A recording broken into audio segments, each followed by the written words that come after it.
Kiaušinių margintojai raitojasi rankovės. Senovėje margučiams skirtas ypatingas dėmesys. Kai kuriuose šalies regionuose, pavyzdžiui, Dzūkijoje, margučius dažydavo prasidėjus didžiai savaitei ir iki pat Velykų sekmadienio. Kiaušinių marginimo būdų ir raštų įvairovė Editos Vedžvickaitės reportaže. Dzūkijoje gyvenanti kultūrologė Rita ruošia kiaušinius dažymui. Grožybėmis Velykų stalui sutiko pasidalinti ir tradiciniai naminiai paukščiai ir ne tik. Vištų, afrikinių vištų, ančių, žąsų ir kalakutų kiaušiniai. Kiek kukliau, povų šeimoje matpovės padėdavo 6 kiaušinius per sezoną, tad marginti nėra ko. Tiesa, kai kurie kiaušiniai jau spalvotais lukštais, tad ir dažyti, kaip juokauja šeimininkė, nereikia, jie jau margi. To dažymo ir skutinėjimui Rita skiria daug dėmesio. Tad subūrusi Užuguosčio bendruomenės moteris ir ne tik, didžiąją savaitę raitojasi rankovės ir imasi darbo. O raštų pavadinimai buvo labai senoviški.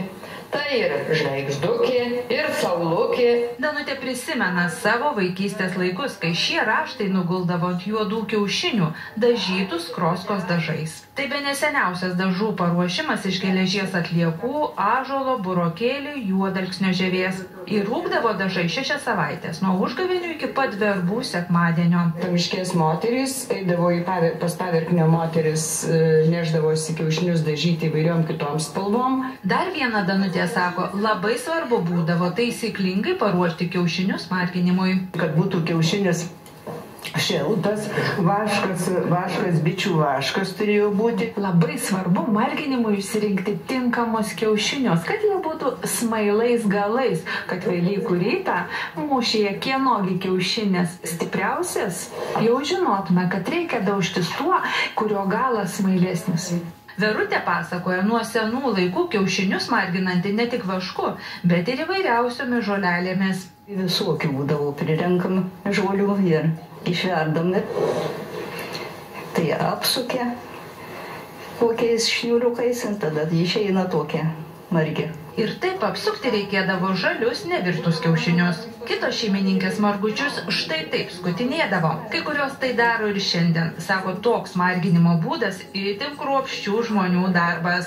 Seniau tai vyrai užsiimdavo skutinėjimu, nes ir tų peiliukų nelabai buvo, tai kažkokie nulūžusį peiliuką pasiimdavo. Margina vyrai ir šiandien, tiesa, dažniau vašku. Bet tai paprasta, kaip atrodo. Tiems, kas senovėje neturėdavo gabumų marginti ir net nemėgindavo to daryti, bent jau Dzūkijoje gelbėdavo specialios kiaušinių margintojos. Net ir kultūrologės Ritos giminaitė margindavo už atlygį. Tada margintoja peržiūri visus kiaušinius ir atsirenka. Kad maždaug vienodos formos, kad per daug nebūtų ten smaili ar per daug apvalus, nes jai reikėdavo nutaikinti, reiškia, tuos taškus, kad kiaušiniai neišeitų kreivi. O prašydavo margintojos už savo darbą dažniausiai produktų. Vienos kiaušiniai imdavo, kitos prašydavo sviesto. Pagrindinis atlygis už darbą ir būdavo maisto produktai. Ir nenuostabu, mat senovėje margutis buvo gerokai svarbesnis nei šiandien. Krikšto tėvai savo krikštavaikiams juos nešdavo dovanų. O dar margučiai turėjo ir magišką reikšmę. Juos pasidėdavo ir kredensus, buvetus pasidėdavo, ar taip, kur garbingoj vietoj, tikėdami, kad apsaugo namus margučiai. Taip pat ir užkasdavo prie slenkščio tvarto, kad gyvulius apsaugotų, ar tojas neždavosi į laukus ir irgi žemėj paukodavo, kad derlius būtų geras. Ir margindavo senovėje kiaušinių žmonės ne tik Velykoms ar vadinamosioms mažųjų velykėliams atvelykiui, margindavo juos ir jurginėms.